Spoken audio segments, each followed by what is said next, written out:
laawol kisal ko laawol peewal e ɓantal. dewal welaygal allahu azza wa jalla mawngal ka makko kanko allah subhanahu wa ta'ala baraji e hoore ɗum noon kadi ko welngal wadde wan noon jantagol inde allahu jalla wa ala kala golle ɗe jokkuɗa e golleji ma adnayankoji ɗin kala ko jokkuɗa e golleji ma adnayankoji ɗin no newanoma jantagol inde allah azza wa jalla ka wonɗa masalan si tawi ko defowo mo wawi jantade inde allahu kaw defata ɗum siko wuppowo mo wawi jantade inde allahu kaw wuppata ɗum siko lootowo suudu mo wawi jantade inde allahu kaw lotta suudu ɗon si tawi hawri ko sembotoɗo mo wawi jantade inde allahu ɗon siko fittowo nafsu chey si tawi ko yeeyowo ka boutika mum mo wawi jantade inde allah siko gollowo ka bureau mum mo wawi jantade inde allah jalla wala siko chauffeur jokkati wonɗo doginde ma gollowo ka atelier muɗum e ko nandi e sifa ɗiɗo piiji fof onon no wawi jantade inde allah azza wa jalla oɗon si tawi maɓene aishata radiallahu anha ɓe maaki wonde kana rasulullahi sallllahu alayhi wa sallam yadkuru llaha fi kulli ahyanihi kamɓe nelaɗo alayhi salatu wassalam ɓe jantotono inde allahu e kala alhaaliji maɓɓe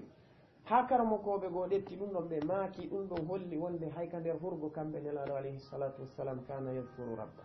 woɓɓe goo maaki wonde o on noon fi yani kullu wowlaɗo ɗon o walla jami wowlaɗo ɗon o ko lil aglabiya ko hollugol wonde ko ɓuri foolude kon e kala nokku kaɓe wonno kamɓe nelaɗo alayhi salatu wassalam ɓe ñamtotono inde allah ɗum ɗo ko hunde nde tawata kode haaruɗe e jogade saare moƴƴo hadith abi hurayra on kalimatani khafifatani ala lisani habibatani ila arrahmani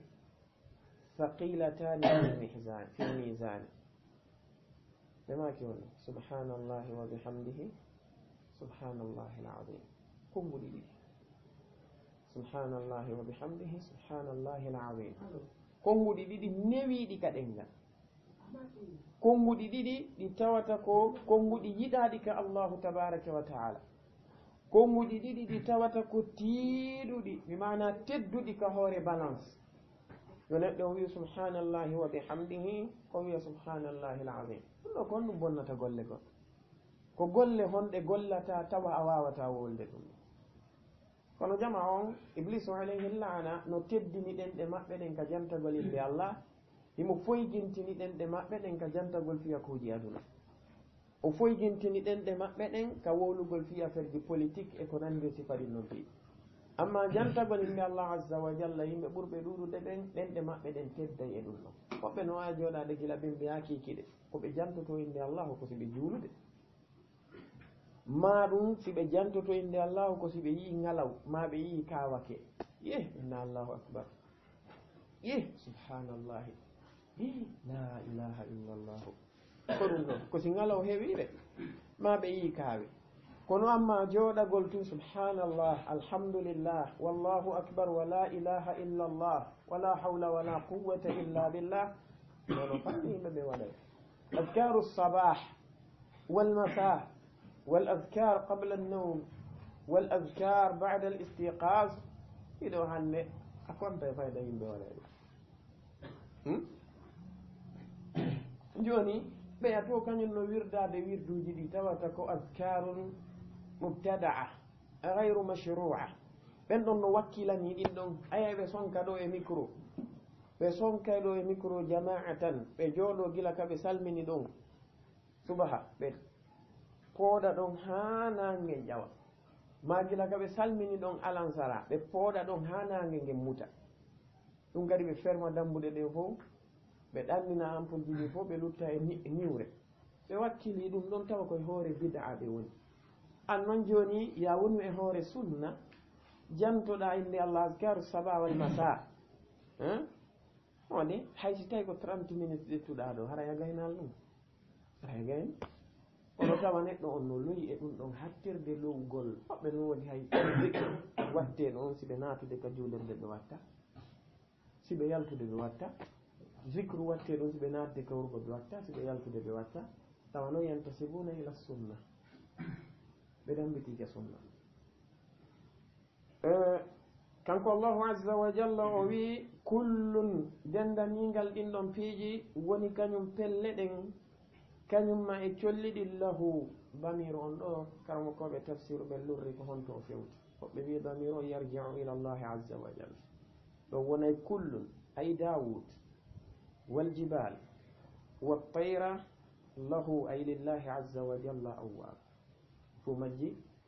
tawi hiɗi rutti e makko kanko Allahu tabaraka wa taala ɓe fof maɓɓe hiɓe rewde mo kanko Allahu jalla wa ala woɓɓe goo yaari wonde addamiru yarjiu ila Dawud ay maana muɗum aljibal waltayr lahu ay li Dawuda awwab yani maana o ko pelle ɗen kañum ma e colliɗin ɗi fof men eltiɗi ɗi fewti kañum annabi Dawuda alayhi salatu wassalam tay tuma kala nde ɓe naati e jantagol inde Allah azza wa jalla ɗi tawteɓe ɓe janto kañum inde Allahu tabaraka wa taala o wi wa shadadna mulkahu min tiiɗini kañum laamu maɓɓe ngun kamɓe annabi Dawud wa shadadna mulkahu ay maana muɗum qawwayna mulka min tiiɗini min sembini kañum laamu annabi Dawuda ngu karmo koɓe goo maaki wonde Allahu tabaraka wa taala ko sembiniri o tiiɗiniri laamu annabi Dawuda ngu ko ɗum woni waɗugol mirin e laamu ngun keñum ma e bugagol kulol e ɓerɗe yimɓe ɓe tawata ko yimɓe wuuridunoɓe e maɓɓe ɓen kamɓe annabi Dawuda alayhi salatu wassalam tawi mirinno e laamu maɓɓe ngu moƴƴa yimɓe wuuridaɓe ɓen kadi e hoore muɗum ɓerɗe maɓɓe ɗen ko ɓerɗe ɗe tawata hiɗe huli hiɗe ɗenƴi kañum annabi Dawuda e laamu muɗum woɓɓe goo wi wonde wa shadadna mulkahu ko bi kasrati l junud min tiiɗiniri laamu kañum annabi Dawuda ngun ɗuuɗugol koneeli ɗin min waɗaniɓe koneeli ɗuuɗuɗi min waɗaniɓe sooriɓe ɗuuɗuɓe ɓe wonduno e muɗum ɗon si Abdullah ibn Abbas radiyallahu anhuma ɓe maaki kana Dawudu alayhi salatu wassalam akthara walla ashadda muluki l ardi sultana kana Dawudu alayhi salatu wassalam ashadda muluki l ardi sultana ɓe maaki wonde annabi Dawuda alayhi salatu wassalam lamɓe ɓe wuuridunoɓe fof e zaman maɓɓe ko kamɓe ɓurnoɓe tiiɗude ko wiyete ko laamu kamɓe Ibn Abbas ɓe maaki wonde yimɓe ɓe tawata ko sooriɓe yani ɓe tawata ko aynaynoɓe tun hurras mihrabihi aynaynoɓe mihrabu maɓɓe on nokku kaɓe juulata ɗum ɓe maaki e nder ñallal ngal aynayno ɗum yimɓe ɓe tawata ko yimɓe terlen guluuji 30 e ko fawi guluuji 30 yimɓe e ko fawi aynayno mihrab kañum annabi Dawuda alayhi salatu wassalam jemma si weeti bimbi ɓe are ɓe inne wonde annabajo Allahu tabaraka wa taala omo weltanike on ɗo wawi yaade woɓɓe wi wonde ko ɗum ɗo woni maana wa shadadna mulkahu karmo koɓe goo yaari wonde wa shadadna mulka wona alqaadi ibnu al-arabi almaliki ɓe maaki wonde wa shadadna mulkahu on min tiiɗini laamu kañum e annabi Dawuda ngon ɓe maaki ko bitta'yidi wan nasr mana muɗum ko sembingol laamu ngon kañum may wallitagol ɓe yoɓe foolu kala ka ɓe yaari ɓe maaki ko ɗum ɗo woni maana kanko Allah o wi wa ataynahu min okkiɓe kamɓe Dawuda alhikmata oɗo alhikma kermo koɓe goo maaki wonde ko faandaɗo alhikma ko ɗum woni annubuwa imamu suddi rahimahullah ɓe maaki wa ataynahu alhikmata ay annubuwata min okkiɓe kamɓe annabi Dawuda alhikmata ɓe maaki ko ɗum woni annubuwata woɓɓe goo yaari wonde maana alhikma on ɗo ko ɗum woni assunnata wona imamu qatadata rahimahullah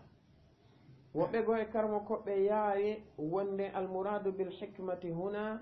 ko alilmu bi kitabillah wona imam abul aliya ɓe maki ko fanda ɗo alhikma ko alilmu bi kitabillahi jalla wa ala ɗiɗo fof hiɗen andi allah azza wa jalla hokkuno ɗi annabi dawuda alayhi salatu wassalam o hokkunoɓe annubuwa o hokkunoɓe assunna kanko allah azza wa jalla o hokkunoɓe kadhalika alilmu bi kitabihi o wi wa fasla alkhitabi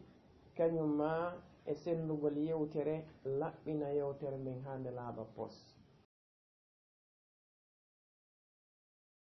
laawol kisal ko laawol peewal e ɓantal